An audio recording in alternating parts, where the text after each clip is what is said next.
اوس نو دغه رب کریم چې دومره رحم کړی موږ ته قرآن عظیم شان غوندې قانون را لېږلی د عدل د موږ د ابدي ژوند ذریعه را لېږلې ده چې آخرت کې ابدي د راحت ژوندون په پیدا کېږي د موږ د مرضو د علاج ذریعه را لېږلې ده چې د مهلکو مرضو نه صحت خدای پاک په دغه برکت باندې پیدا کوي او موږ ته د نور را لېږلی ده که موږ د دغه رضان دپاره ملهم وبولو او شفقت یې وبولو چې په موږ کړی په دغه قرآن عظیم شان عمل شروع کو نو دغه انسان ته بیا متقی انسان ویل کېږي دغه انسان بیا د الله دوست چې ان اولیاؤه الا المتقون او دغه متقین انسانانو ته د دغه تقوا په برکت خدای پاک د بدن د رزق بندوبست هم بیا په اسانه طریقه کوي مخکې ته بیرته لاړ شو غذا بدن هم ضرورت لري غذا روح هم ضرورت لري خو چې تا د روح د غذا چې هغه سپور ده په آس دیغه د بندوبست وکړه د آس غذا طبعا د پیدا کېږي خدای پاک دام پیدا کوي ومن یتق الله یجعل له مخرجا ويرزقه من حيث لا يحتسب څوک چې د الله نه ودار شي تقوا غوره کی شرک نه وزدار شي شرک پرېږدي بدعات پرېږدي کبایر ګناهي پرېږدي صغایر ګناهي پرېږدي شبهناک شیان پرېږدي لا یعنی بے مقصد شیان پرېږدي اصلي تقوا ته چې ورسېږي الله وعده کړې ده چې د مشکلاتو نه به هم خلاصوي او د رزق په داسې بندوبست ورته کړي چې د ده به پام هم نه وي د یو طرفونه به الله تعالی رزق ورکړي موږ چې تاریخ د اسلام ته وګورو حضرت پیغمبر علیه السلام چې مبعوث شو په ابتدایي حال کې د هغه معاشرې د سابق قدراتو د وجه نه څومره د فقر او د حاجت زندگی وه یوه خرما نه پیدا کېده چې چا خوړلی وای خو دغه قرآن عظیم شان باندې چې عمل او ایمان او قانون او لحاظ باندې عملونه شروع شوه بیا رسول الله صلی الله علیه وسلم ته چا چې د فقر شکایت وکړ دوی ټول په فقر نه در باندې ډارېږم په دغه ډارېږم دنیا به مو ډېره شي بیا به دنیا غرق کړي بیا دومره ډېره شوه چې د صحابه او د عمر ابن عبدالعزیز قدس الله سره وخت چې راتلو دومره مسکین نه پیدا کېدو چې چا زکات ورکړی وای او موږ ته احادیث مبارکو کې راځي په آخر وخت کې چې حضرت عیسی علی نبینا علیه السلام نزول وکړي بیا د عدل نظام راشي دغه قرآن عظیم شان قانون تطبیق شي په خلکو کې کفر آثار ورک شي الله بیا مځکې ته چې خپل برکات راښکاره کړه حدیث مبارک ده یو انار به د څو کسانو بس کېږي د یوې وښې شودې به ټول قوم ته بس کېږي حتی د یوې وزې شودې به یو شاخ ته یو قبیلې ته بس کېږي دا برکات بیرته بیا هغه د احادیث مبارکه ناطق دی راځي ولې راځي خو دغه قرآن عظیم شان چې چا دستور وګرځوه ذریعه د حیات او د بقا او د صحت او د نورانیت وګرځوه پیر عمل شروع شي بیا الله تعالی د دغه بدن د رزق داسې بندوبست کوي چې د ورته خیال هم نه وي موږ د طالبانو زندگی ته ګورو 12 کاله 14 کاله دغه قرآن عظیم شان په خدمت کې لګیا دي ځکه دا فنون دا د خادمان د قرآن دي چې دا وی فنون خو قرآن ته زده کوي په دغه زندگی کې 14 کاله زندگی وکړي د طالب نه پوښتنه وکړه هغه کیلو په څو ده نه یم خبر د غوړیو ټیم په څو ده نه یم خبر د لوبیا سیر په څو ده نه یم خبر ورو غونې په څو ده نه یم خبر دغه دین برکات ته ګوره يرزق من حيث لا يحتسب 14 کاله په طالبي کې لګیا دا رزق خدای پاک ورکوي تر ټولو نه په خوشحالي او په راحت ورکوي د په قیامت هم نه خبر او د دغه لپاره یو واضح ښه مثال په موجوده عصر کې د حکومتو په لحاظ درکم چې موږ تاسو ښه مسلمانان دغه متوجه شو مخکې تر دینه چې دلته اسلامی امارت نو راغلی دا وطن د دغه معادنو نه ډک و که نه و ډک ټول معادن کې موجود و که نه و او ورسره خارجي کومکونه هم د ټولې دنیا ورسره موجود و که نه و حتی چې دغه حکومت د خپل ملک ضرورت 10% د خپل معادنو د خپل مدارکو نه پوره کول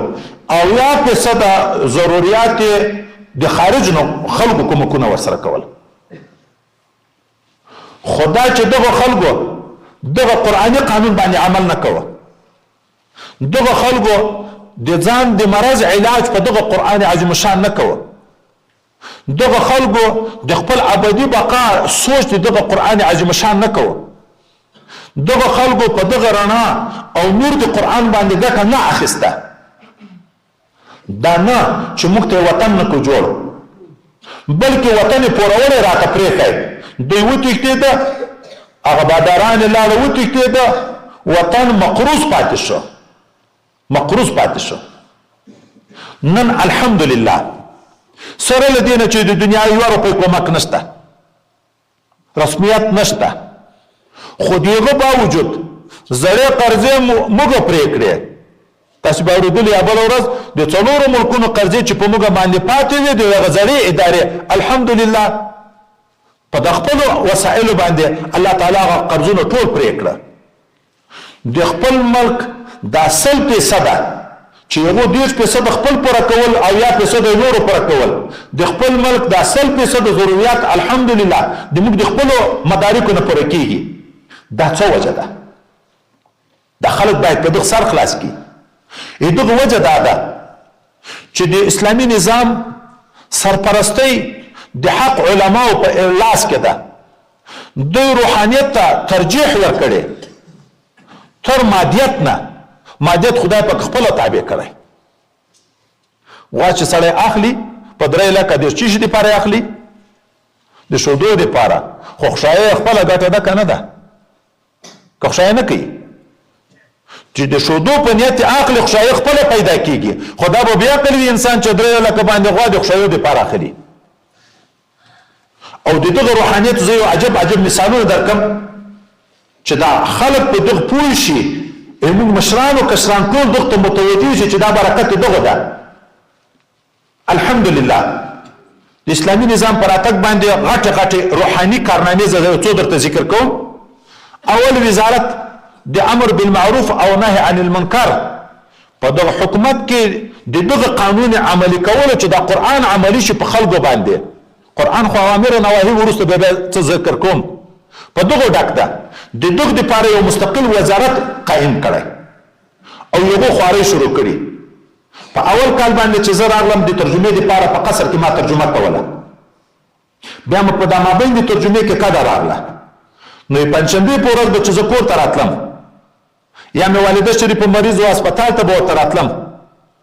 د بازار ماحول به چې سړی لید په دغه به ډارېدو چې اوس به د الله عذاب نازلېږي، اوس به نازلېږي. لوڅې لغړې برمنډې ښځې وې که نه وې؟ سرونه لوڅ وو، غړۍ لوڅې وې، لاسونه لوڅ وو، او درېشګانې به نری لکه جوراب و دغه پتلونونه به اغوستي وو، کمیسونه نه وو، لوی ټیکري نه وو، چادرګانې نه وې. هغه د حجاب مسله دغه حد ته رسېدلې وه. د لمنځو په لحاظ باندې د خلکو سره احساس نه وو.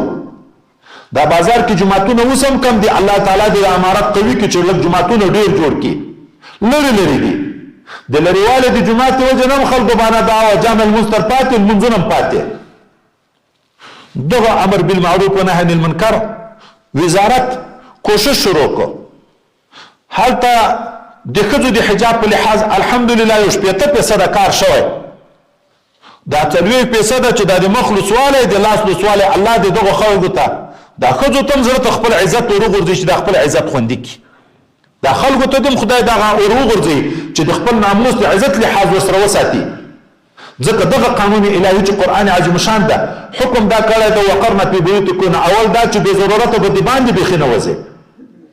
بیا که وځي د ضرورت په لحاظ باندې یدنین علیهن من جلابیبهن. پاسه نه ټیکرای پخوا خو چادریانې نه وې،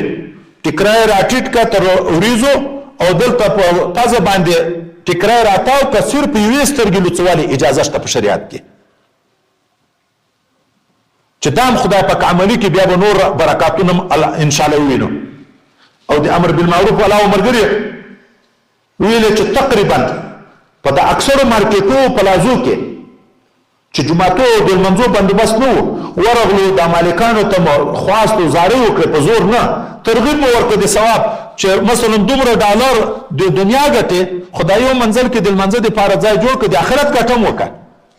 په سوونو ځایونه د جمع د لمانځو الحمدلله شروع شوه او د باندې نه خلک راځي ابل ورځ د پکتیکا نه ما یو شاګرد راغلی و په امر بالمعروف کې ده ما د صورت کار پوښتنه تر وکړه وایي هر مازدیګر موټر راځي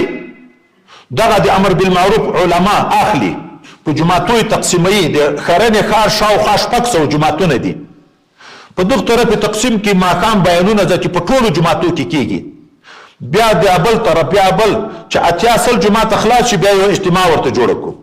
بیا د دابل طرف سل اتیا چې خلاص شي بیا یو غوته اجتماع جوړ کړو بیا چې د دابل طرف خلاص شي لګیا دي په هر جماعت کې بیانونه دي خلک د خدای دین ته رابولي د ورځې په بازارو ګرځي خلک د خدای پاک دین ته رابولي دا یو غټ کار الحمدلله په دغه اسلامي نظام کې وشو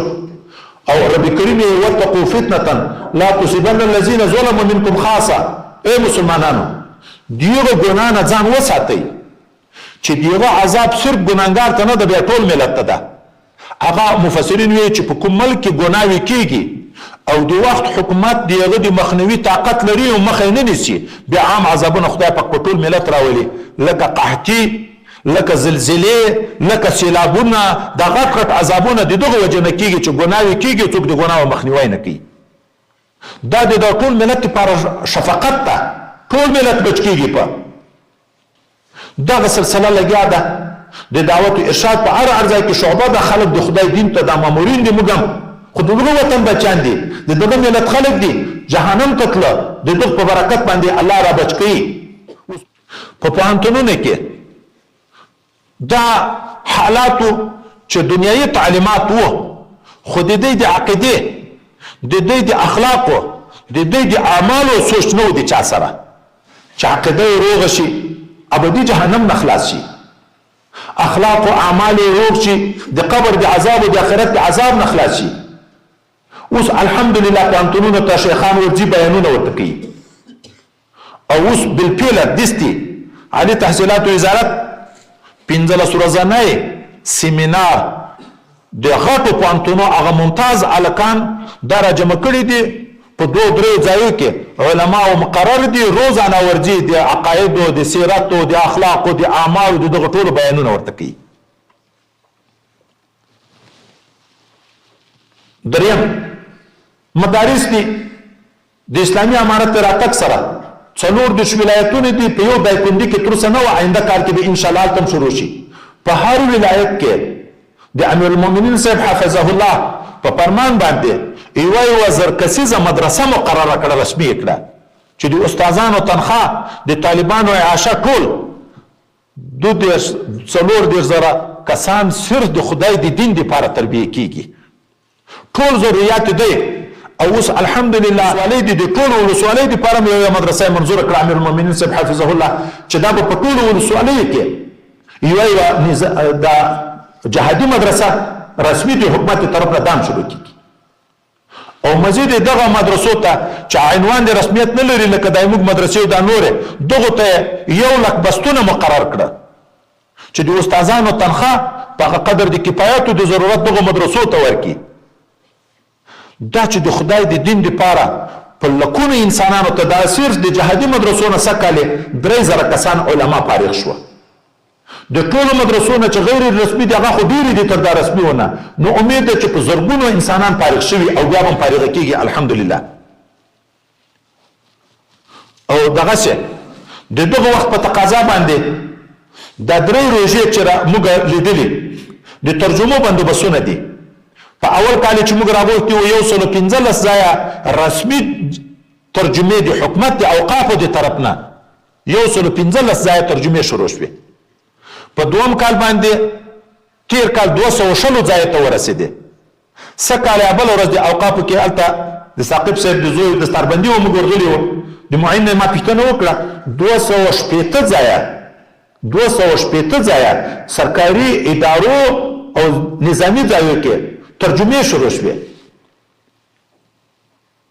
او دا خو څه کوي چې صرف یو خلکو ته ترجمه شروع شوه د ټلویزیون د لحاظ نه ټول ملت عامه ترجمه شروع کړي په پښتو او په فارسی د پښتو لپاره عزیز الله درویش شیخ صاحب او د فارسي لپاره محمد یوسف تخاري شیخ صاحب دا مقرر ده چې ټول ملت ته دغه قرآن عظیم شان ترجمه بیان کړي. خو د دغه برکت ته د دغه روحانیت برکت ته چې خدای پاک معادن راوسپنل هغه غټ غټ شرکتونه پروژې شروع شوې په افغانستان کې چې هغه د دنیا په خلکو په عقیده باندې محاله ده ځکه چې بې اسبابو نه دومره غټې غټې پروژې په مخ په د خلکو خو ایمان په اسبابو ده.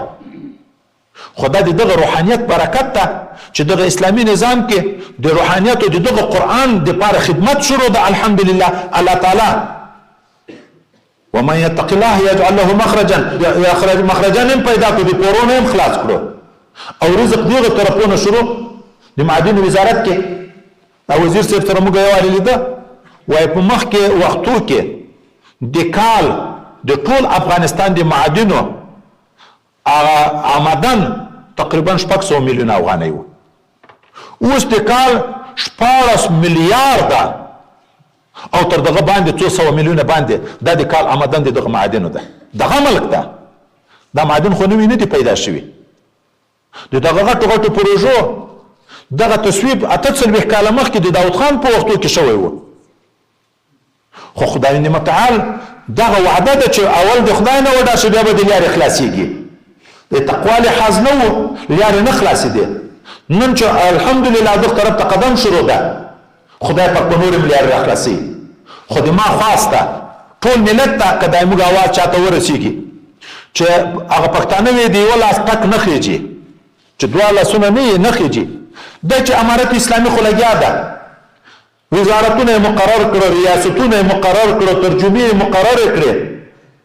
مدرسې مقرر کړې خو چې ملت هم دغه ته وګوري چې دا په موږ شفقت ده د دین خدمت کارونه کوي حکومت لګیا دی د دین کارونه کوي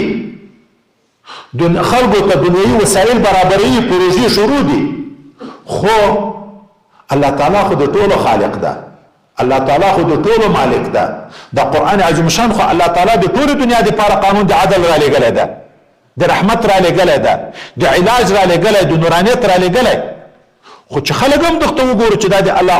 رحمت ده وننزل من القرآن ما هو شفاء ورحمة للمؤمنين. خو داسې نه خدای مکړه چې قرآن تشاکو